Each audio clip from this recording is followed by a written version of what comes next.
Welcome to Black Love Matters, where this serves as a therapy session for figuring out adulthood, loving each other, and finding our inner Brack and Michelle. or Jay-Z and Beyonce. Or in this episode, we're going to do an oldie but goodie. How about Remy Ma and Papoose? Now, Niram said that they got some type of show coming out. What's going on, Niram? They got a new show coming out. They're supposed to. Niram, don't do it like I'm supposed to just know. Well, I'm just letting you know. They got a new show, a new show coming out, talking about their blended life. Because, you know, both of them had kids. Now they didn't have their first kid together. She already had that baby, or is she pregnant now? She pregnant now. Well, she announced in July that she was pregnant. Oh, that was just a couple months ago. Mm-hmm. So she anywhere between 3 and 6 months. So yeah, she still got a little bit of time. So right in time for Christmas. Yeah.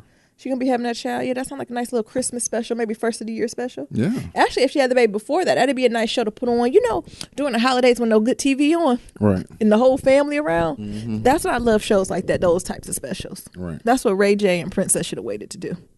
They should have. Because I seen they preview for the next week. And I was like, wah wah. It just looked a little underwhelming. Was it just me? Not a little. A lot of underwhelming. What? It is only, also, this one is only, what, a 3-week? Yeah, it's only like a 3-week special, so I'm pretty sure it's going to be around at Christmas time. That'd be perfect timing for that, actually. Like Yeah. right around the week before Christmas, week of Christmas, and the week of New Year. Mm-hmm. Perfect. They can show their little baby and talk about how they blend in their family. How old are they? They in their 30s or they touching 40? Don't know. Yeah, I guess that is a little different, right? You know, the blended family, yeah, but yeah, so you have this blended family, the majority of your kids are older, and you bringing a newborn baby into it. I wonder if the kids gonna be jealous. Look, Probably. we ain't have all this shit when we was growing up. Well, Niram, you kind of have a nice age difference between you and your siblings. How does that feel? It don't, like, I think it wasn't never like a brother or sister relationship. It was always like a paternal or maternal relationship, like an extra mama. Yeah. Mm-hmm. You said extra mama, good or Extra bad, mama. huh? Yeah. Oh, snitching ass. No, Remy wants 38. Oh, yeah, so closer to 40. Like an extra mama. Like, cause Yeah. I said me and my sister are 20 years apart. So, you know, me babysitting her. I mean, not babysitting her. She babysitting I'm about to me. say, wait a minute. And then like When she get older, honey. Yeah. You gonna be babysitting? Exactly. And then I'm like 2 years.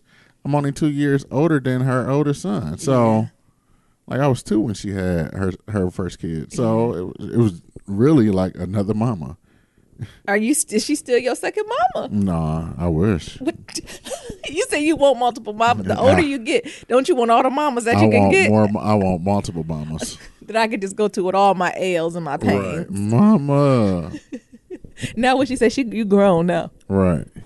But so the dynamic has changed. It's more brother, sister, or friends. Like, how is it? Right? Because you don't now, have yeah. that history of. Now it's starting to growing be up. like brother, sister, because, you know, I've done things that she haven't done. So like owning a house and things of that sort. Yeah. Or like traveling out of the country. So those experiences, you know, we talk about. And, You share mutually. Like you provide insight. yeah, and provide insight and vice encouragement. versa. Yeah. Gotcha. Interesting. I don't know. Life of an only child. Mm-hmm. It's always just been me. Oh, you want somebody? Now that I'm older, I do. When I was younger, honestly, for the folks who have only childs, when they're kids, I don't remember one time being like, oh, I wish I had a brother or sister as a child. I mean, I was lucky because I guess I had cousins, but it was never a point in my childhood that I was lonely. Cousins. It was because sometimes it's like, well, I don't know. Like I hear my friends like, I don't want my kid to be lonely. Shit. Now with all my G.I. Joe, look, my toys, my life, right? You learn. It's a little resilience you learn as a child when you're an only child. I think sometimes only childs we get bad reps though. Because we can go in. Well, I think everybody thinks we spoiled, and that's not true. But I do think we kind of can get in our own bubble sometimes, and be okay with that own bubble. Y'all be in your own damn world. Yeah, but I want a brother and sister now that I'm older, because it's harder to navigate. Because you just want somebody to run interference with your parents. Because the thing is, because when you're an only child and you got two parents, you got to look after. So two parents, thank God, right? Two grandparents on each side. That's a lot of people to talk to. It is. As an only child. But also like family stuff. So I remember my mama went to go have like glaucoma surgery. Yeah. And she had just mentioned it to me like a day before she was going in. Yeah. I was like, who's going to drive you back? Yeah. And she's like, your you sister. know, I'm just going to catch a cab. I said, what? Oh, no. And that's when I went on the hitter. Hey, sis. Yeah. Do you know Mama got a glaucoma appointment tomorrow? What? And she said she catching a cab. What? I'm going to call her right now. Compared to like an only child is you. So like stuff like that. Brr, brr. The mama got life insurance. I don't know. Yeah. Can you ask her? Yeah, don't. I already done asked her the last question. She got angry. Right. But it ain't no interference with the only child, right? So I even think about to like, oh, well, shout out. Well, you know who listening? You know who birthday it is today? Who? My father's. Oh, really? Happy birthday to him. I know he Happy listens. birthday to you. Hey. Happy birthday to you. Hey. Happy birthday. That's it. But I even think of things like that. So figuring out what he wants for his birthday, doesn't want, like, you know, I can ask my mom. That's still not the same as saying, so Yeah. how are we gonna do this? Or when they do things like I think of home for the holidays, right? So I don't come home for every single holiday. Right. You know, thank goodness they built me resilient enough to say no to even them. But I think sometimes they don't like that. Right. But like that's hard. To be like, oh, how do I do compared to if I had a brother or sister, especially the age I'm at now, right? So I'm in my 30s. So if I had an older brother or sister, at least they'd have a whole family to distract them with. Right. You have those grandkids. Yeah, something. And being the only child, like, sometimes it's pressure to be like, well, so what are you going to distract us with? To the point where I know my family's like, now get in my cousin's kids. And I'm like, well, I'm going to play with you. Right. So I don't know. Have you noticed that difference with my family and yours? Yeah, you know, especially when people getting older and shit, because, you know, they depending on you for the grandkids. They are. Your parents are depending on you. You the only shot you got. We just the only shot. That's a lot of pressure for the only child. So you got to go to school. You got to get a job. Right. You have a kid. Like it ain't even no balance Right. with like you a get no sibling. grandkid. Meanwhile, on my side of the family, since you know I became young, Yeah. You know, she already done got grandkids. Right. She And had great kids. And great grandkids. You know, she had her first grandkids 2 years after having me. So when and if we ever get kids, she gonna be unimpressed. Right. We gonna be like, surprise. Because she got so many of them and a great grandkid. And she gonna look like, is there anything else? Oh, okay. Is there anything else in this mug? I know I'm the greatest grandmother. Right. Literally. Is there anything else you have to give me? So I think about that sometimes. I mean, do you think my parents even like call you like when they can't get in touch with me? Are you your rebound? Yes. Hello, Nira. Have you talked to Naomi today? One day you should like, nah, she don't live here. What would they do? They would fly across the country. Just been trying to get in contact with her for 2 days. I couldn't get in touch with her. Not 48 hours. Have you seen her?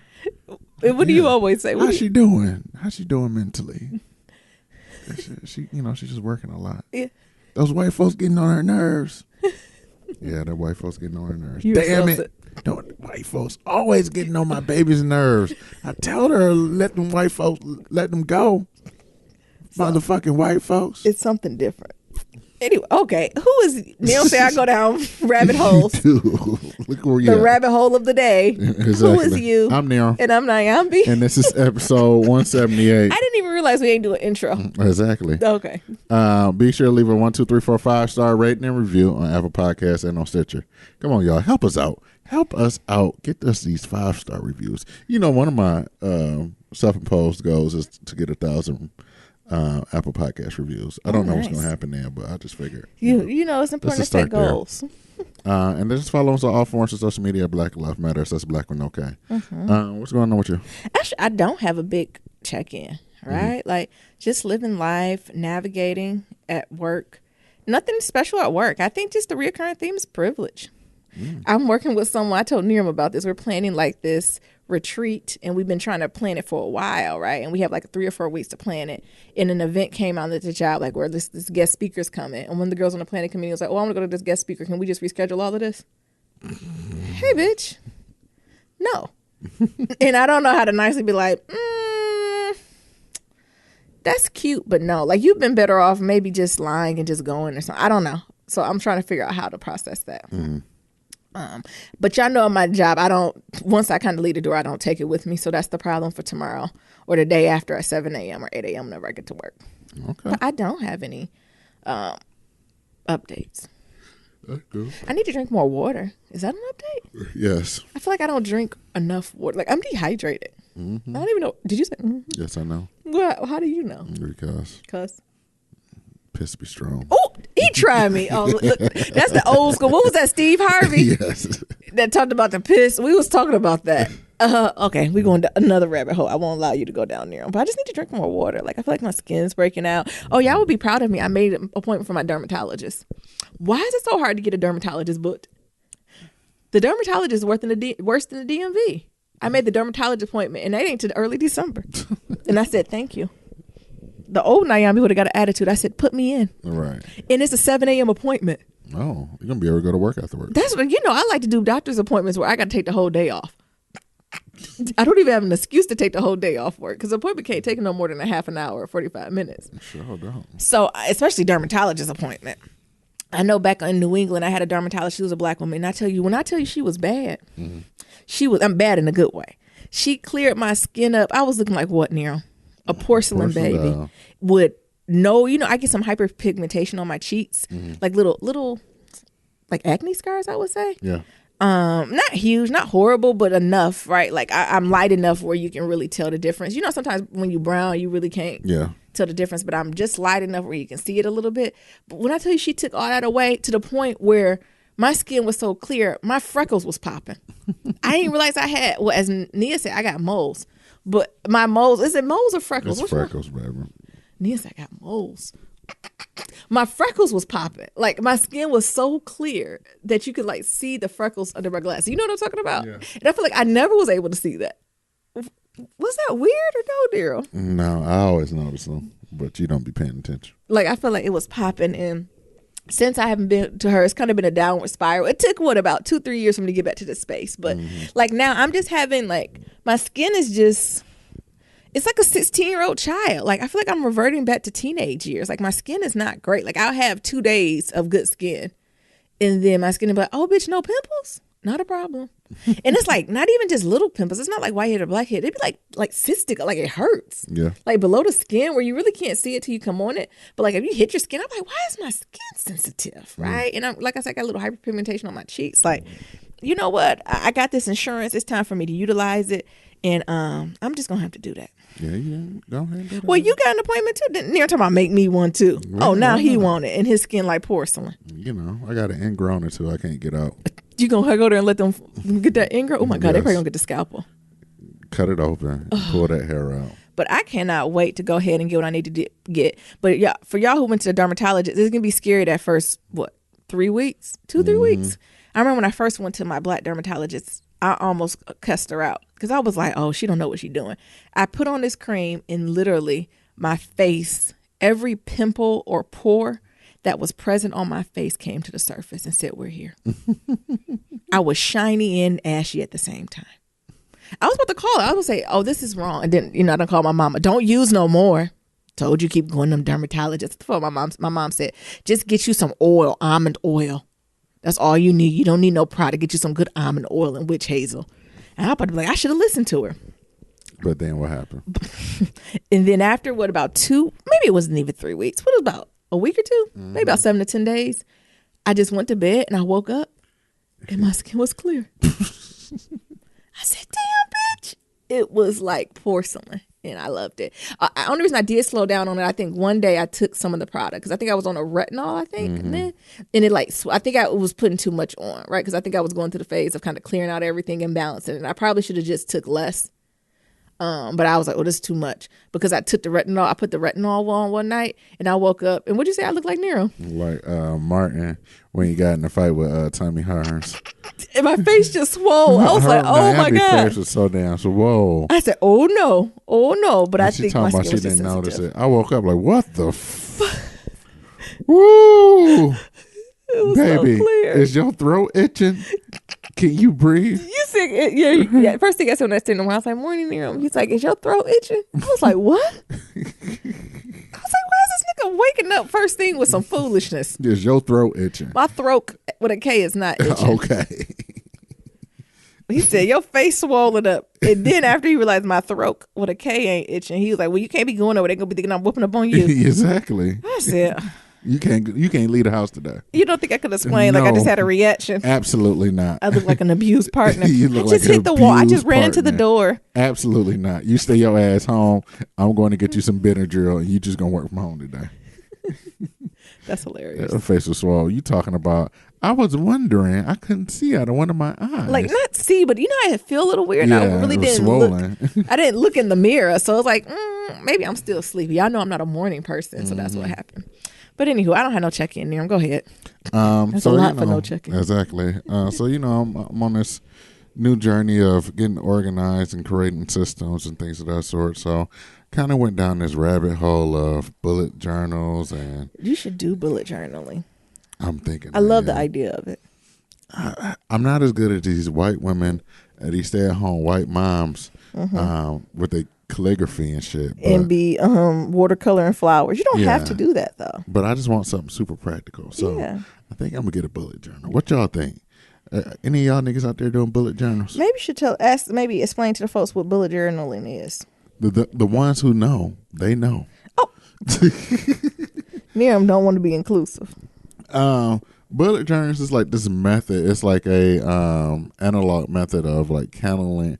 It's like having a planner, a calendar, and pretty much like all your life plans all in this one journal. And you usually keep it for a year. So I went down YouTube journals or YouTube videos to see like how people are doing it and things of that sort. And you can use it for business and content creation and things of that sort as well. So that's always interesting. Did you check Instagram? I think they have a hashtag like bullet journal porn. Yeah, I seen it. It's a lot. It's a movement. It is a movement. Yeah. So I want to try something different. Other than that, like working on calendar blocking and working through that, which is also interesting because the way somebody explained it to me this time around, I really got it. Like how? Because there's like, think of it like this, for those of you who are like health and fitness, you probably use MyFitnessPal to like track your meals and, you'll probably go back through the day if you forgot and like put it in there. Think of calendar blocking is the same thing. You track what you do for the day.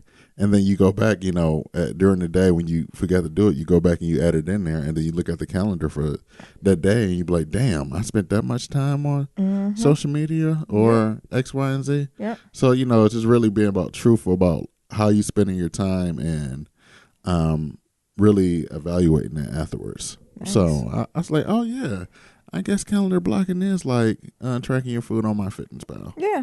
Yeah. Perfect. So that was cool. So I don't know how that's gonna go, but I'm gonna get a bullet journal and see how this is gonna be. Well, keep us updated. Are you gonna go with this bullet journal journey with me? Me? Yeah. I always wanted to do bullet journaling, but it's hard for me to keep a journal. It's actually since I've graduated, it's hard for me to keep a planner. Since I've transitioned to the workforce, everyth's been so electronic that it's counterproductive for me to have a written form. Gotcha. Because so much of my day is at work. Yeah. And so does that make sense? Like I only would utilize it in the evenings and weekends. Gotcha. I mean, that's a problem too. If I got too many, like I have too many meetings to add it manually to a calendar. But I guess that's different with a bullet journal, right? To do it. Maybe I should try it. I think I'm a little like you, but you're more creative than me. I get hung up with the creative piece of it. Like my handwriting's not good. I have a handwriting of a serial killer.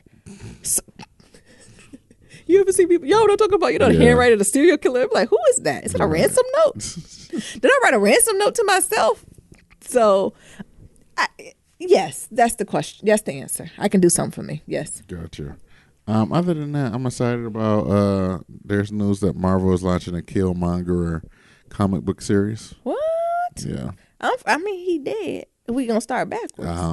I mean, we already know how he began. I guess there's a lot to catch up between. It is a lot to catch up in between. I'm for it. Sure. Yeah. Sign me up. I'm excited because Ta-Nehisi Coates ain't writing it, so maybe. He is? He's not. Oh, okay. Thank you. So he's a great author, just not a good. Maybe we will get somebody that gives me a little bit more excitement. Because I just stopped reading the Black Panther ones because it's like, this is moving slow.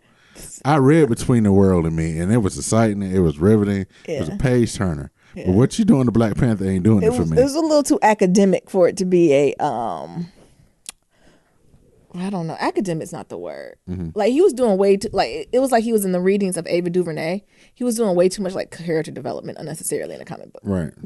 Like comic book, a little need to be it's pow pow bang. Right. Something action. Pop that ass. I don't know. So I'm pretty excited about. I'm gonna try it again. I'm gonna try to get into the comic book world again. I think I find it really hard for me to really get into comic books. So. Really? Truthfully, it was my thing back in the day either when I was younger. Like I feel like during that age, you was either two things. You was either like playing cards, so like baseball cards, basketball cards, or Pokemon or Yu-Gi-Oh, or you were comic books. Yeah. You really found people who were both, and I was more of the card, Pokemon type guy, Yu-Gi-Oh type person, collecting basketball cards. What you do when you collect them? I got a binder. Actually, I need to figure out where it's at. Oh, I'm sure at your mother's house. Probably. And what you do with the binder? So you put them in the binder, then what? Do you trade them? Yeah, put them in a binder. We trade them. For what? For other cards. Oh. Okay. Yeah, because like, look, man, I trade you 2 Karl Malones for your Michael Jordan card. Why you got 2 of him? I don't know. Oh. Stupid shit like that. Interesting. I don't think I've read a full comic book until Nia gave me a comic book. It was about Judas. Oh. It was good. I'm going to have to get with Nia and see what the name of that comic book. It was a Judas comic book. Mm-hmm. Like Jesus and Judas, him. Ooh, I'm so Holy Ghost. I read a comic book about Judas, honey. It ain't end well. It didn't end well. Crazy. So yeah, that's all I got going on. Perfect. You want to talk about Insecure? Yeah, tell me more about it. Nigga, did you watch it? Shit, I'm trying to remember. This is when the Lawrence flashback. Oh, let's talk about Lawrence and his thing. Is that what niggas do? Yes. Well, go ahead. Explain more. So they do a quick flashback of Lawrence. Like, I'm gonna say Nero. Like Lawrence, how you doing? Yes, baby. If we ever break up, yes, I'm going on fuckathon just like Lawrence. I'm gonna have to wear condoms though, because I ain't gonna get the clap like that. Can we talk about the clap? Are we talking about the clap? And we talking about Molly's all of Nisa now? I don't know. Her writing staff must have been born in '95. What is y'all doing? They off the Molly and the clap. And don't they got the drug resistant clap? Is that chlamydia or is that the other one? Which one? Gonorrhea? Or gonorrhea. One of them is antibiotic restriction. I think it's resistant. Yeah, resistant. There's one of them strains out there, honey. Is it gonorrhea? It's either the clamp or gonorrhea. Because I remember I was walking in Oakland, I seen a sign. I forgot which one. I think Tam and Dan was with us, and I was just like, ain't no antibiotics for it. So what is that? Yeah, antibiotic resistant gonorrhea. What? Let me see. I'm gonna type in chlamydia too. Is it chlamydia? It's gonorrhea, definitely. So it's the antibiotic resistant chlamydia. No, gonorrhea. Gonorrhea is the clamp. I'm sorry, we just doing some fact checking for y'all. I mean, I'm thinking it's gonorrhea, but anyway, he was way too comfortable for that. Remember he told his friend? Yeah. He said, and he's like, "Don't touch my French fry." Oh, that's a black thing, honey.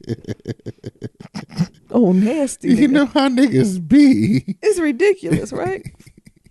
I'm still seeing if this is anti-resistant. Oh, it's chlamydia. Both of them. They got. I told you. This one, multi-drug resistant chlamydia. What? What is that? Trichomonas? Yeah, I don't know what the hell that is. That's a version of it. I'm not about to read academic scholarly journals. Chlamydia antibiotic resistance.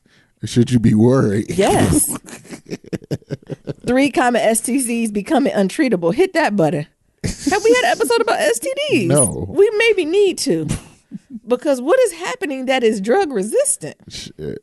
Scroll up. What's the 3? Gonorrhea, chlamydia, and what else? Syphilis. Y'all niggas still catching syphilis? That's an older people disease. Usually folks who live in retirement homes get a lot of syphilis.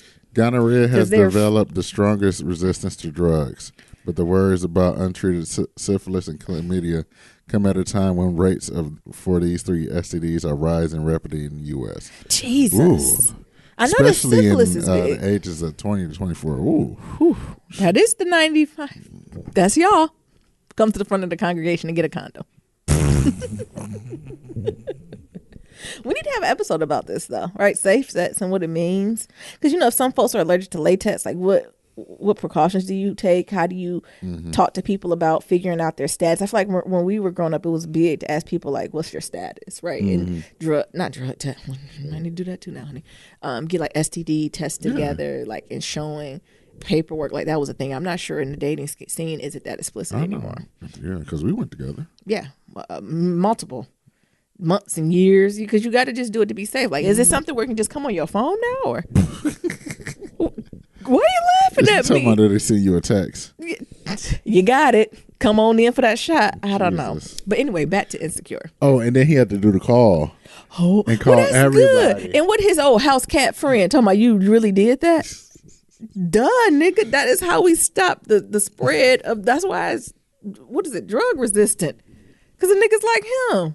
People walking around with it, maybe don't have the explicit symptoms and just passing it on.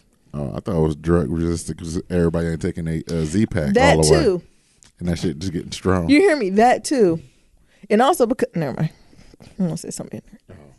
I almost talked about the cows and the chicken. Oh. And the cats and the dogs. Yeah, that too. Mm-hmm. But go ahead. How do you think as a friend, like, they handled that when he brought that to him? Oh, I've had friends bring it to me and say, "Oh, nigga."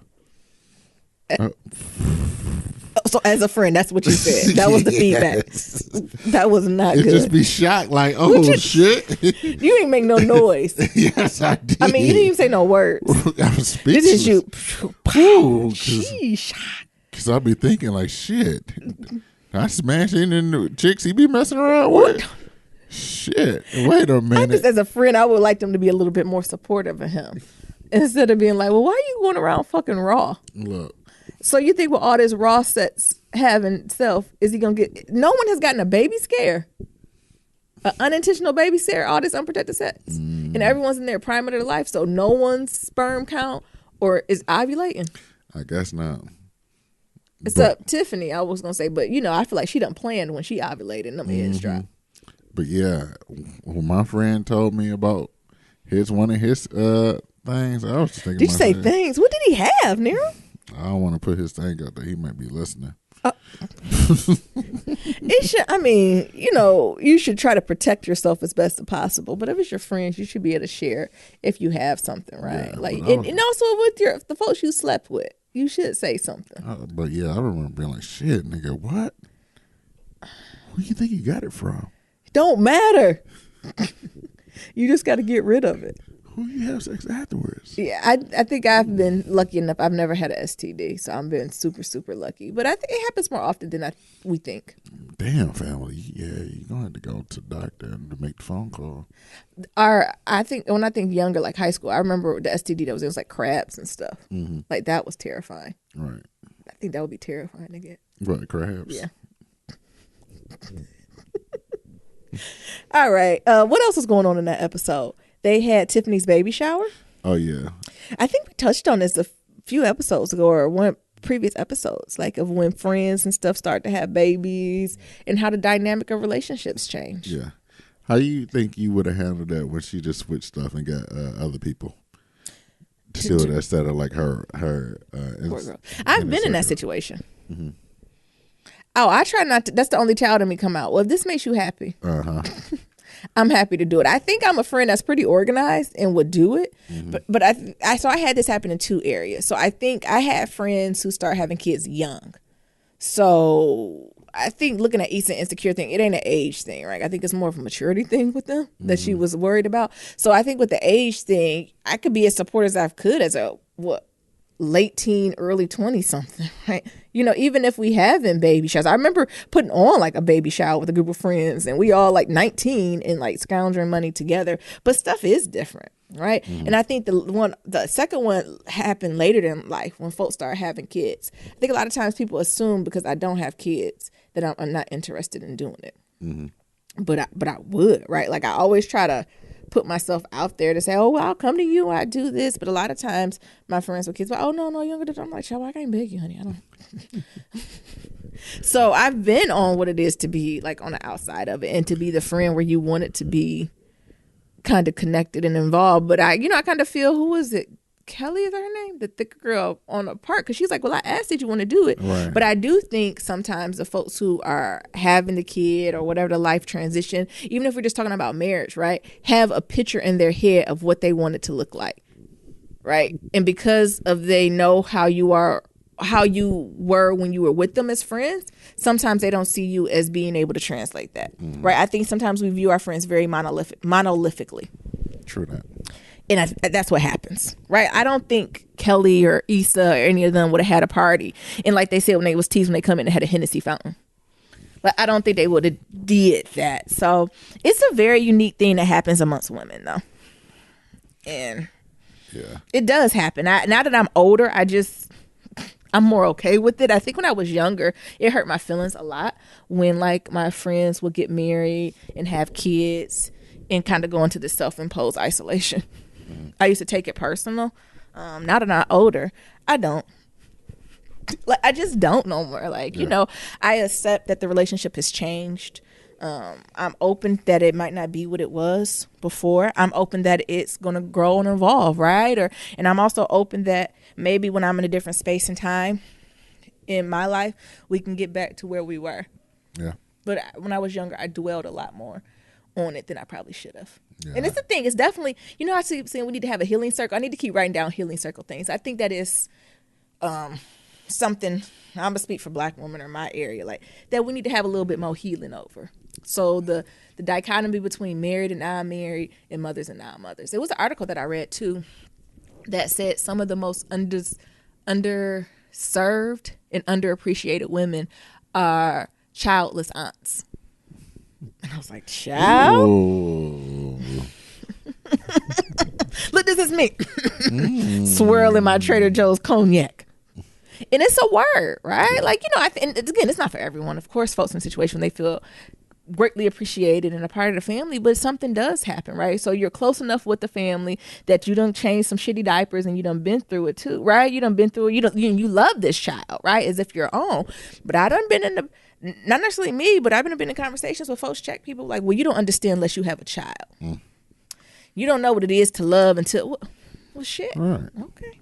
Look, okay. So you're telling me I don't have no empathy. No. I have no emotional skills. I have no way of connecting love, right? So you're telling me I've never had deep love. So it's something to that. And I can imagine it being very, very hurtful. Like I said, when I was younger, I had that more, that effect now. But now I got so much shit going on. Mm-hmm. That you like, fine. It's cool. I ain't got a plan. It cool. Cool. Is that what you not want? Okay, sis. Okay. We just get together for your birthday when you cry. Okay. Cool. I'll be the friend that encourage you to fuck your husband. Pregnant sex is good for the baby. I'm talking about after. Oh. If that's the role you would like me to play, guess what I'll do. All right. I just, ask me in 5 years how I feel about it. Or ask me when and if I have kids how I feel about it. Yeah. Okay. But you say it's not like that for men? No. I can't. What do y'all be doing? What your male friends who have kids, what is the dynamic? Do they be talking about daddy shit when y'all around? No. Do they even realize they got kids? Sometimes. What? Yeah, man. I got my little man here. Or I got my little princess. Yeah. Yeah, man, you get in there, you did it, you got that kid. Yeah. You're not saying sentences. You're right back to the STD talk. Yeah, I need to go ahead and get, I need to start a 401k or something for this baby. You say, or something? I need to start a bank account. Let me start putting my money in the bank. I want to get this baby something more than I didn't never had. Yeah, man, you should. Y'all start talking like Black old men. Yeah. Is there ever a pressure like, oh, you should have kids? No. That's what I'm saying. Like, and the thing is, the pressure I get for like having kids is usually from my female friends. How did that go? When you and Naomi gonna have a kid, so my kid can have somebody to play with. So I think a lot of that goes around like play dates, multitasking too, because there's only so many hours in the day. Right, and I be thinking like, motherfucker, there's play dates and meetups and shit. What you gonna take your ass to? I don't want my kids playing with no parents I don't know. You gotta go make some friends. You gotta go make some friends with babies then. Shit. Or be like our child. I have friends who our child gonna have 40-year-old friends. Right. You can't peer pressure me into having no kid because you want your kid to have somebody to play with. But that then goes to the argument, like, how do you integrate with your other friends? Like, I never care when my friends bring their kids along. Like, I used to have friends all the time, like, can they? I'm like, of course. Yeah. They're part of you. They're part of the package. They're part of your plus one now. Right. Like, I always gonna assume that they're gonna be there. Actually, I assume they're always gonna be there unless you tell me otherwise. Right. Yes, we playing spades. The baby gonna be there, and you got to hold the baby I while can't they're be playing cussing. spades. Yeah, I know I can't be cussing like that. Yeah. We can't leave liquor at low levels. No, I understand that. Just for you, fam. I done got my bookshelves To the wall. I did it to the wall and to the TV. So the TV don't tip over. TV is anchored. The bookshelves are anchored because They can grab on all this shit. Because I know the baby like to grab on shit. I got applesauce in the fridge. Right, I did that just for you. Because we friends. Mm-hmm. But it is something unique. You said men don't talk about that at No. all, though. What, you know what I'm curious? Look, I won't go too deep down the rabbit hole. Do men talk about each other, like, after they have the baby? Like, do y'all be like, oh, how was, like, the birth? Or, like, how was is it just a black hole that happens and the woman goes from being pregnant to the baby goes to being like one? Yeah, I really don't want to talk about another man's woman vagina. Not woman, but like, what was it like? You don't be like, shit. Like, how was that process? No, like, I don't even, because then he got to explain some shit and explain a head coming out of the vagina and catching and shit like that. And, I feel like maybe I'm inappropriate. And I always ask them, I'm like, was it fucked up as they say? Wait till I have a child. I'm telling y'all all the details. I'm telling you all the things that no one tells you. Because I asked one of my friends. I pray I'm one of the people who have orgasms when they have babies. I was like, I remember one of my friends was like, yeah, so did you catch the baby? Catch it? It's not shooting out. Man, she fucked around and shit on herself. Oh, say no more. That's a G. G's move in silence. I don't want to know nothing else. G's move in silence. Yeah, man, she shitted on herself and had a little tear. Ooh. All right. But it's the real part of birth. Mm-hmm. It's the real part of birth. Or you don't ask them, like, if they're nervous to be a father. No. Y'all niggas be so clueless. Yeah, we do. Y'all niggas be Everybody read a book. Y'all niggas is so clueless. Y'all don't provide no support. That's the thing, because I was Y'all talking don't provide no support. No. Y'all shit. niggas are clueless. Blind, leaving them blind. Y'all out here just... Now I see why the mamas don't leave these kids with your daddy. Because look, Jesus. I had lunch with my old roommate a couple of weeks ago because his wife is expecting a child. Yeah. And it's like, yeah, nigga, you ready for that shit? Yeah, I don't know shit about fatherhood. They just told me not to let them fail. But what? I don't know what that mean, and the baby don't know what that mean either. So I guess we both gonna be looking at each other. Crazy. I guess we in gonna good be feeling gracious together. It's like, yeah. You didn't provide any insight? I said, okay. Drug, not letting them be. I said, if it's girl, I would say keep them off the pole, but that seems to be a reputable occupation these days. Hell, it is. It may not be honest, but it pays the bills. Right. So I said, I guess keep them off drugs. Some of them. And a life of crime. Depends. Unless it's white collar. I don't know. I don't know what to tell you, fam. Is there a black man father support group out there? I doubt it. That needs to be a thing because that worries me. Mm-hmm. Like, not talking about parenting philosophies, like not talking about how do you maintain, connection to your wife or your partner before, during pregnancy and after. None of that. No.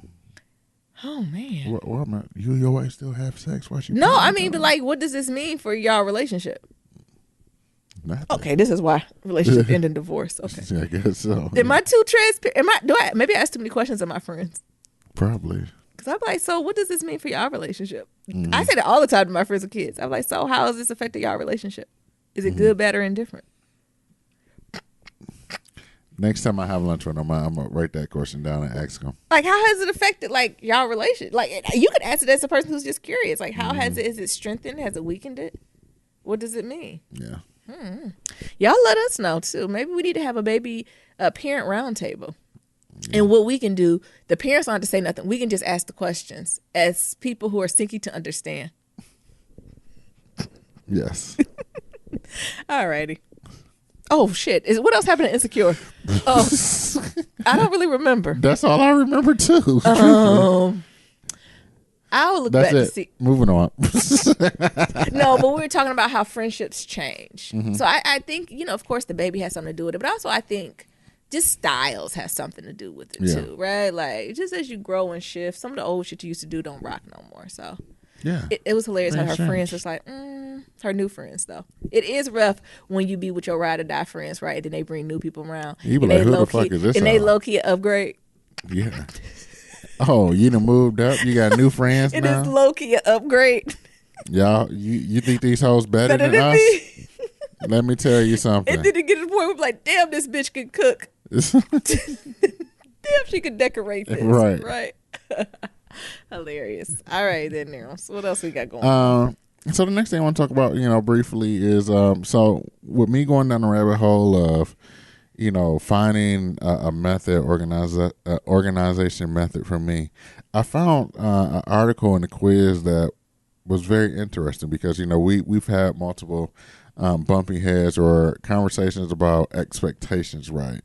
And so during my rabbit hole of bullet journaling and things of that sort, I came upon this book, and it started off as a book, but it also has a quiz called the Four Tendencies. Yeah.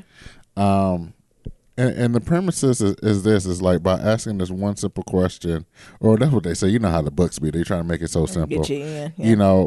But how do I respond to expectations? I help you gain insights into ourselves and to others about, expectations and how we respond to them. So, how they break it down is that, we have two types of expectations.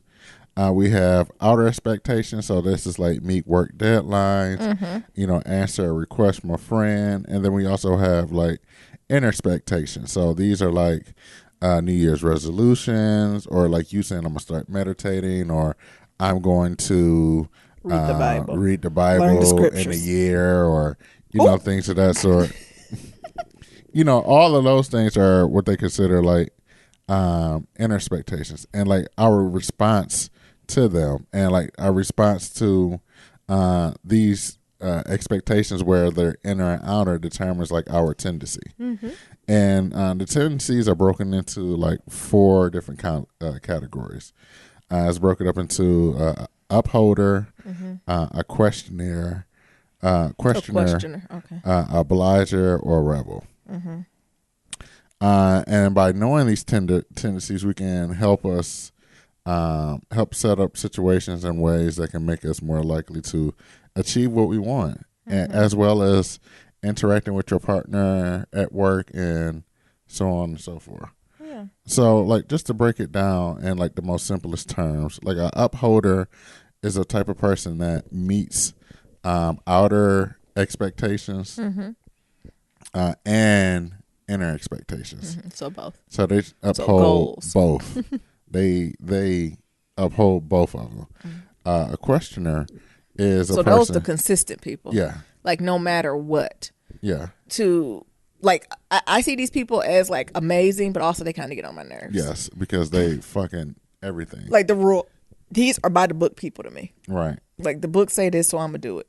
And they do it, and then they be like, I'm gonna lose 20 pounds, and they do that too. Yeah. Yeah. So it's like good and bad. Oh damn, you ate healthy and shit, Right. nigga. As I eat a cupcake. Right. A questioner is a type of person who resists outer expectations, but they meet inner expectations. Yes. Obliger is a type of person who meet outer expectations, but they resist inner expectations. Yeah. And then a rebel is a type of person that resists both outer and inner expectations. So they the ones who never can get right. Right. Maybe I shouldn't say that. That's little. I'm coloring this the wrong way. But those folks who I see, these are like high potential, low output people. Right. So folks who be like, dang, you on it, right? Like you're brilliant. You should do X, Y, and Z. But they always find a rhyme or reason not to. Or these remind me of people who be in conversations and no matter what the topic is, they like disagree. Right. Or they have like a radical way of thinking, like, but unnecessary radical. Right. Like, not radical, like, wow, I didn't think of it that way, but just like, shout out to Nia, like, oh, I don't vote, but I'm getting a PhD. What? You were like, what? That don't make sense. You don't vote, but you getting a... Okay. In what? Okay. In what subject? Okay, fam. Okay, sis, break us.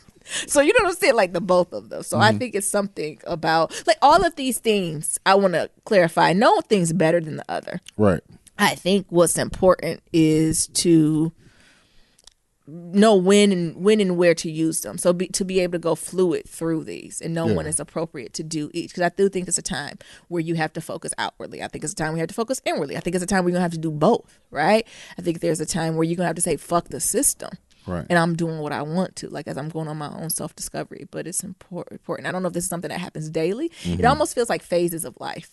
And it depends what phase of life you're at. Right. I feel like we're entering the phase where we need to be upholders, and I'm not that. Right? You know, I believe it's like this nice middle chunk where you of your life where you need to be on it. Right? Yeah. You need to say what you mean what you say at work, professionally, getting money, and also personally, right, to maintain yourself too. Like, you know, and I just think it's different phases of your life. And I think kind of that younger 20s, not teens, is when you're the rebel. Like, you should be challenging every fucking thing that comes across your path, so you can then develop your own, you know, your thoughts and critical skills. And I think all in between and up and down, you go between kind of the questioner and the obliger. Yeah. Yeah. So overarching. So there's no right or no wrong. I just want to be clear that it's just like how you're a gamma out. It's no right or wrong. It's right. just it's just where you at now. Yeah, where you're at now. And trying to figure out like how do you does it fit the needs? Work with what you got. Yeah, yeah. So there's a survey. I can't remember. It's like what, 10 or so questions. Yeah, it's not a lot. Very short. So we're gonna have to link it or something. Yeah, because I think it's something that everybody should try to do. So I did a survey. Nayami did a survey. Who did it? Nyams. So you want to share with what you are? Sure. Okay. Am I first? Yeah, you can go first. I think y'all might know. Maybe you don't know. I'm the obliger. So I'll read a little summary of the obliger. So obligers meet the outer expectations but struggle to meet inner expectations. They're motivated by external accountability. They will wake up and think, what must I do today? Ain't that a word? Why is it hard for me to say this word? Obligers. Obligers. Maybe it's because the I start O. Obligers excel at meeting external demand and deadlines and go to great lengths to meet their responsibilities. So they make terrific colleagues, leaders, family members, and friends. Others rely on them, but because obligers resist inner expectation, it can be difficult for them to meet their aims for themselves in the absence of external accountability. Then they go into example to work on a PhD thesis, to attend networking events, to get their car service. So like even when it's personal stuff, I got to make it task oriented. Obligers depend on external accountability with consequences such as deadline, late fees, or the fear of letting other people down. In fact, obligers need external accountability even for activities they want to do. And then they go on to give like examples. So one examples they have is when a person says, I'll give 110% to my patients. So of course it's impossible for me to exercise, or because I'm so busy with other people's needs, I have no time for self-care. And I'm always on the road to managing 5 remote teams. I'm on the road managing 5 remote teams. So I can't eat nothing but Burger King. That's a obliger. It's crazy, right? And then that goes on to say the weight of outer expectation can make obligers susceptible to burnout because they often have trouble setting limits or telling people no. They may, in fact, reach the point of obliger rebellion, which is a striking pattern in which they abruptly refuse to meet an expectation. Obliger rebellion may take the form that's small and symbolic, like deliberately being late for work, or obliger rebellion may be dramatic and far-reaching, like abruptly quitting a job, getting a divorce, or ending a long friendship and feeling like I've had it, that's over, you're dead to me now. Yeah. Sounds about right. So for obligers, the strategy of accountability is the crucial strategy of habit formation. For example, for instance, if you're trying to exercise more, you might hire a fitness trainer coach, nutritionist, or other accountability partner. Team up with friends who will be disappointed if you don't follow through, or take a class or teacher that will notice that you didn't participate. Consider yourself as a role model to children, employee, friends, all the blah, blah, blah, and think about the duty you have to your future self.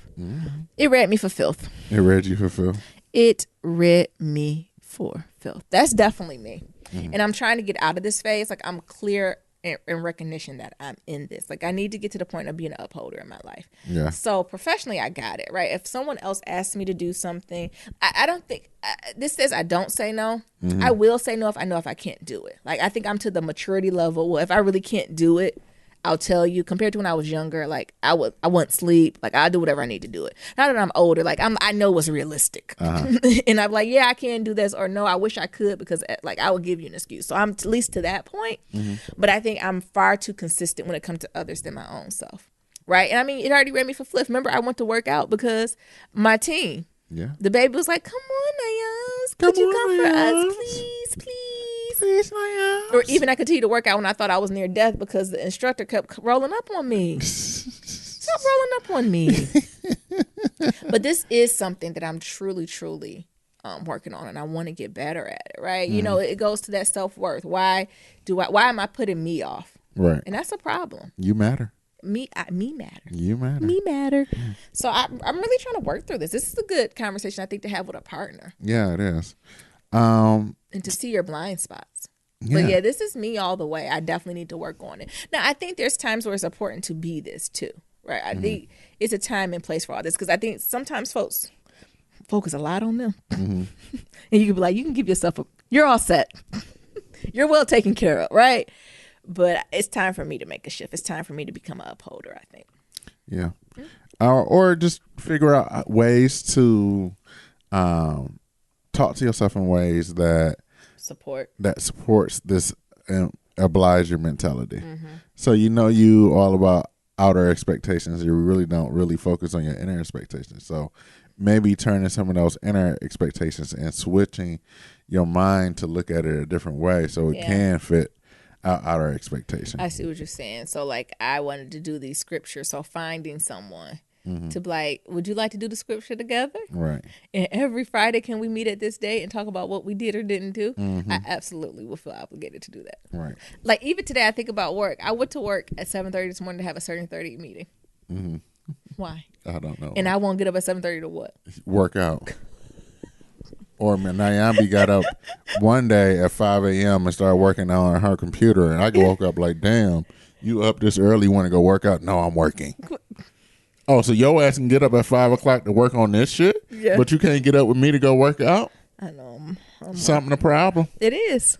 It is. But if I flip the other stuff to be that way. And I think then that plays with my introversion and extroversion. Because sometimes I don't want to be around people. Right. But people make me feel the obligation. So I'm working through my own stuff. Maybe online community. Maybe I need to do like diet bets or something. Like, if I put money up, will I feel obligated to do it then? Right. So I did the survey, and if y'all can guess, I was a questioner. Oh, Niram, you question things. No, really. Oh. So when you look at the little matrix they got, think of it like a T. Yeah. So at the top point of the T, not a T, like a cross. Okay. A cross. So at the top point of the cross, you got upholder. At the bottom point of the cross, you got rebel. On the left side of the cross, you got questioner. On the right side, you got obligator. So the one at the different points are like the opposites. Yeah. So I'm a questioner. The complete opposite of me. Complete opposite of Nyambi. So questioners question all expectations, and they respond to an expectation only if they conclude it makes sense. In essence, they only meet internal expectations. They're motivated by reason, logic, and fairness. They wake up and think what needs to get done today and why. Yes. They decide for themselves whether a course of action is a good idea, and they resist doing anything that seems to lack purpose. Because questioners want to make well-considered decisions and come to their own conclusions, they tend to be intellectually engaged and they're often willing to do exhaustive research. Oh my God. Nero will go down the rabbit hole. I can be decisive. I'm like, I'm doing this. I'm moving forward on this. We're done. Nero will research everything from the best running shoes to the best peanut butter to put on a sandwich. I'm like, it's just too much. Pick one. I admire that though. If they decide there's a sufficient basis for expectation, they'll follow it. They won't follow it if they think it's arbitrary, inefficient, or ineffective. They tend to make direction only from people they respect, or tend to take direction only for people they respect. When making a request of a questioner, be sure to include plenty of justifications. I.e., we need to get the car inspected by the end of next week. Otherwise, we could get hit with a big fine or risk a breakdown during our upcoming road trip. Arguments such as everyone has to does this, or you said you would do this, or because I said so, or I'm the doctor aren't compelling enough for a questioner. Nope. I ask him all the time to do these types of things, and he look at me like I'm crazy. And then had a nerve to cop an attitude. It ain't compelling enough. Jesus.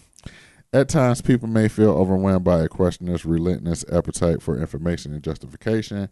Their constant questioning may be perceived by others as disrespectful, defiant, and undermining, or showing a lack of team spirit. Skillful questioners learn to ask questions in ways that seems constructive. Mm-hmm. Questioners sometimes suffer from analysis paralysis when they find it difficult to make a decision or move forward because they keep wanting more and more information. They can manage analysis paralysis with strategies such as setting deadlines, establishing limits, or consulting trusted authorities. Nero, is that you? I didn't give you all the side dialogue when you read yours. Oh, I'm supposed to be silent then. Okay. Ironically, many questioners don't like to be questioned. And what did you just do? Mm-hmm. Go ahead. Ironically, many questioners dislike being questioned. They consider their actions careful, so they find it tiresome or explain to be asked to justify their decision. Because I'm careful with my decision, I've made all the research. Once questioners believe a particular habit is worthwhile, they'll stick to it, but only if they're satisfied about the habit usefulness. What else? Some strategies about it. So it's like design a habit very specifically to suit your particular character and idiosyncrasies. Consider exactly why and how a particular habit should be kept, and get more information about your strategies by wearing like a pedometer. Gotcha. So that's what they would say, like if you're trying to lose, what do they say, exercise. Yeah. So if they're trying to exercise, so design a habit that's specifically that suits your particular character or idiosyncrasies. Consider why and how a particular habit should be kept, or like get more information about your habit, such as like wearing a pedometer or charting your exercise. It sounds like you all up and down. Like, this is so good, right? I think this is great, literally kitchen table talk. Like, this is something that you can do a quick quiz, and not only with your partner, like if you got kids or family or friends, like it's good talking points, right? So when you get in not little tiffs, or when your heads bump sometimes, it just provides a little bit of context for why people do things. Or if you need to ask them to do something, right? Just, it's not that they can't do it, but the way in which you present it, right? It's a different way. Yeah, it can save a lot of strife. Yeah, because it really does like help you understand like our tendencies, and like our tendencies help shape our perspectives of the world and how we can adapt to a certain situation. So like the example on how they was like, can you get the car fixed? And like nothing happens, but can you get the car? Can you go get the car inspected? Because if not, we might get a fine, or our car might break down. Okay, a little bit more explicit. I agree. This was really good. Y'all let us know what tendencies y'all have. We're gonna have to can we link this, Nero? Yeah, I can link the quiz on Twitter or something. I'll put it in the show notes. And y'all let us know what your tendencies are. But I think from like reading the summaries, you almost can kind of tell which one you are, right? And like how it makes you think a little bit differently of the way you navigate in.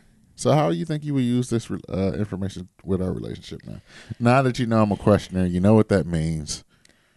I think I've always knew, but I think this makes it better, right? Sometimes I thought you was just set in your ways, right? Like I say it's just your Cancer energy, but I think it just makes me be a little bit more empathetic when we're in our conversations and reframing how I say things, and also with myself, right? So even being just gentler with myself with you will be beneficial. What about you? I would say the same thing. Just trying to figure out how to appeal to your outer expectations. So knowing that, you outer expectation and focus, when I ask for something, I know that You need to tie it to that. Yeah, tie it to that. You don't even know, because sometimes I ask Nero, this is how you should have known I was outer expectation. I said, is there anything I can do to make your day easier today? What can I do to make your day a little bit easier today? And I'm looking for something to. Right, to tie to that. Yes.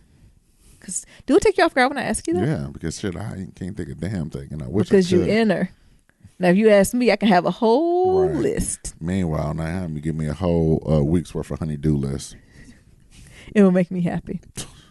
Thank you for doing this, Nirm. I love doing stuff like this. Like, we have to make sure we go through this. Like, I know we did MBTI. Have we did like Strength Quest, or have we did True Colors? Like, there's all types of kind of personality tests, or like working style tests that will be amazing. Yeah, I think I don't know if I'm about the book, but I might try to rent it from the library just to figure out more about into it, more Could details. I give you like a tendency report after you fill it out? Of course, yeah. But to like delve deep more into it. So okay, I know I'm inner expectations focused. Like, how does that help when I got tasks and I don't want to do them? Yes. Or if I feel like they might mundane and like I really don't want to do this shit, but I know I need to get it done. Absolutely.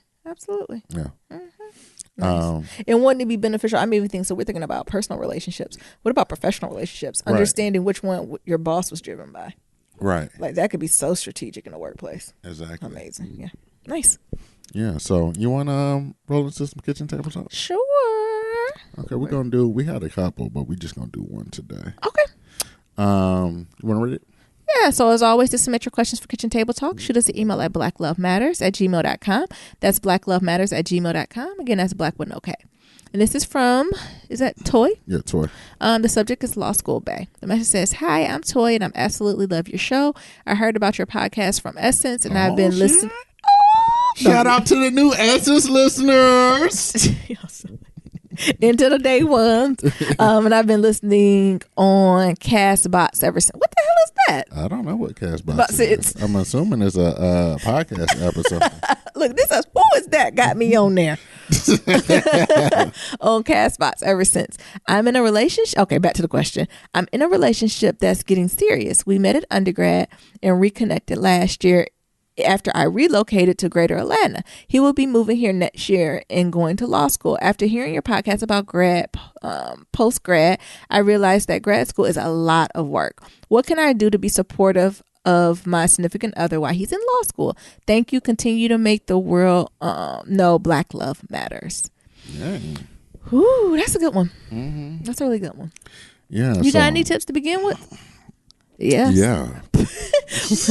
And again, this is all us, so y'all already know Nyambis. You're gonna have to talk to your partner and really ask them. But what I will preface is you're gonna have to ask them multiple times. So their response on their first week during orientation is gonna be different compared to their first week of, I forgot the major test in law school. So when they do the L1s, it's like their equivalent to the comprehensive exams. I'm not sure what it's called. All the law school students don't know what I'm talking about. They gonna know what that is to when they get their first bomb. Yeah. Till they're going to come to you and say they want to quit, right? So I think it's going to change throughout. So I think being flexible is huge. And sometimes you're going to have to be the adult. Absolutely. You're going to be the only adult in a relationship, and you have to know that that's not personal. So go ahead, Neil. So I think, it's three types of support. So emotional support, household support, and like financial support. Yes. Depending on, especially if you're on a lawsuit, he probably paying for the shit out of pocket. Yeah, or a majority of it. Or loans or things of that sort. So like, you're going to have to allow them to be selfish because like they going through this program, they don't know what the hell going on, and you need to figure that out. Another thing is knowing that with grad school, it's not a 9 to 5, and it's not like undergrad where you take the class and then you done and you can go study whatever. Usually, like after like grad school, even when classes are over and you get home, there's still a lot of work to get done. Yeah. And that seeps over into the night. That seeps over into the weekend. So also know that sometimes that might mean canceled plans. Yeah. Because I had friends that were like, I think they cheating on me. I said, yeah, with your advisor. Right. That's the only one. So knowing that. But what I think is important about that is when possible, when there's outing, like with his colleagues or his classmates, to maybe not go every time, but try to integrate into that circle too. Right? Y'all might not be buddies, or you might even go and be like, I don't understand their inside jokes. Like, this shit ain't funny, right? But I think it's important to at least try to be connected to that circle, right? Because although they're colleagues, they're going to end up being friends, right? They're not going nowhere. Yeah, and I would say that because like when we was talking about our grad school story and how I worked for like the first 2 years while Naomi was working, like Naomi was like, well, I'm going and such, or I'm going like, so you spending a lot of time with these motherfuckers. Yeah, because work or working after class or finishing up a project, I know it's different terminology for law school, like doing case briefs, whatever it may be, then seeps into happy hour, then seeps into going out. Like, so make sure there's a way for you to kind of integrate into that. And once you integrate into that, usually other folks have partners. Try to connect with their partners too, right? Like, I think that worked really well when like the partners tried to connect and make a connection, because you all became your own support system, right? Because I remember it was a few times. I remember one time me and Naomi bumped heads because her ass came home at 11 o'clock. I said, where the fuck you been with all these people I don't know at fucking 11 o'clock? Studying. Talking about you working on a grant. What grants happen at 11? And that's when they do happen, right? When everybody had a splash and collaboration and ideas, like that's the stuff that happens, right? No, I was working on a grant. Lies. Yeah. And then also, law school might be a little different too. I'm not sure. Did this person's toy say they working on are they working or are they in grad school too? That's unspecified. Yeah, so watch that, right? That doesn't have nothing to do with you or them. But sometimes when you in a relationship and one partner's moving up, especially academically, and the other one's not, that can draw some strife. And it might not, but just be aware of that, right? So if you're in spaces and they're talking law school shit and some shit's going over your head, how's that making you feel? Right. And if it's making you feel a certain type of way, I think it's important for you to find your hobby too. Yeah. So this is time for, if you on your professional career walk and you like your goal is to kind of navigate through that space, like you said, you got more of a traditional 9 to 5. This might be time for you to work on a 5 to 9 too. So be it a hobby, another side job, are you looking at grad school part-time? This is also a time for you to work on development for yourself. So many times people in relationships, one's kind of doing grad school and the other person's kind of just being. Right, sitting on the couch looking at them. And they think they're being in support of them, right? So that just them sitting on the couch, I don't want to say not doing nothing, but just you think you're being in support of the other person by just sitting on that couch, right? But in 3 or 4 years, this other person have all this to show for it. Yeah, you just... And then you'd be like, well, I was sitting on the couch supporting you. Right. What I done did? Nothing. Right? So, but it's fine if you're like, oh no, I'm doing this career walk, I'm doing this, I'm doing what I need to do. But make sure there's something that you're working on too. So be it professionally or personally too. Make sure you have that. What you think about that, Nero? Yeah, I agree. And I think another thing to add to that is that you won't understand everything. No. And don't try to. That they're studying, and don't try to. Yeah. I say, the thing to understand is when they tell you shit is bad, be like, yeah, it's damn. Bad. Okay. Try repeating after them. That tends to work. Yes. That's fucked up. That's fucked up. You mad? I'm mad fucked too. Up. Yeah. Basically, just shadow their emotions. I would be mad too. Mm-hmm. Damn. Because what you tend to do is try to problem solve. Right. You can't problem solve shit you don't understand. Let me tell you that. Because Nayabi always be coming to me with some new damn acronyms so she done got in this damn tech job. And I don't know what the fuck she talking about. Every time it'd be a new acronym. I'm like, baby, what are you saying? I don't know what that means. Yes. The ABCs and the 2 4 5s and the 8 7s don't get together. What the fuck? And then they gonna come talk to you. They in law school, the torts and this and right. Civil suits, and you're gonna be like, what? I like Johnny Cochran. Johnny Cochran is an inspirational hero of mine. Self-care for that other person is important. So make sure you're encouraging them to do self-care. And I think when it comes to grad school, I don't want to say superficial self-care because all self-care is important. So we're talking about beyond getting, manicure, pedicure, nails done, right? We're talking about sincere self-care. Yeah. I think every brown person that go to grad school needs to see a therapist. Yes. I know that sounds extreme, but if you in a PWI, right, and you're at this level, go see a therapist. For not only them, but also you all as a couple. Like, this is the time to get the mental health game tight and to make it a norm. And they might be fine and don't need it now, but something's going to hit the fan where they're going to need it. And I only can imagine being a brown person and going into the law with this type of climate. Right, because it's super competitive as well. So. Yeah, the competitiveness, but just the bullshit of the justice system, right? Like, really seeing the bullshit at play. Mm-hmm. I would encourage to do that type of self-care, right? And mental, emotional, physical, all that, making sure you're getting it tight. What else you're thinking about? So you talked about self-care, but encouragement and like not just constructive criticism. Yeah. Just straight up, you can do it, babe. Yeah, I know you can do it. Letting them focus. That's always a good one. Like sending random texts, I think is helpful. Yeah. And also establishing expectations as well. So, what I was about to say. So, like, for example, when I was in grad school, and so around 7 o'clock, if I'm not home or she haven't heard from me, send a text, a phone call, just to see where it's at. Like, are you coming home? Are you eating here? Are you good? Have you ate? Have you ate? Yeah. Are you eating on your way home? What's going on? Yeah. So have that time or set that time with your spouse to say, all right, at what time should I expect you? And if I don't hear from you, what time? When should I start calling and being worried? Yeah, I had that conversation. We used to do that a lot. You're right, Miriam. I just remember what you're talking about. So we would do a daily on what is the time where we need to be in contact with you. If you're not home and you haven't let me know before you left this morning that you will be home, this is when we need to connect and touch base. Then also we had a time during Saturday morning where I wasn't allowed to do anything. Like, it wasn't the whole Saturday morning because some Saturdays you got to work, right? But it was like between 10 and 12. Like, it was like 2 solid hours where no matter how busy I was, like, that had to be our time. So I encourage you all to find out what's going to be your time. And you can't do it on a Saturday morning. It might have to be a Wednesday evening. Like, really find time that's sacred, that's yours. Again, it might not be something that's 4, 5, 6, 7, 8, 10 hours, right? But even if it's only 2 hours where it's your sacred time, and really making sure you do that. Yeah. And as far as holidays, like stuff like that, you're just going to have to plan more in advance. You're going to have to plan it around law school schedule and what works best for that.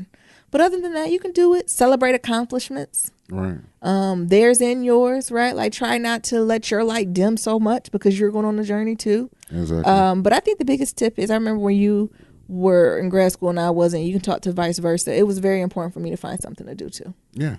Because sometimes you wait for that person to kind of make any moves. And it's weird sometimes to kind of do stuff on your own, but it's important. Right. Because I know a few times, I done went to the movies today. I did.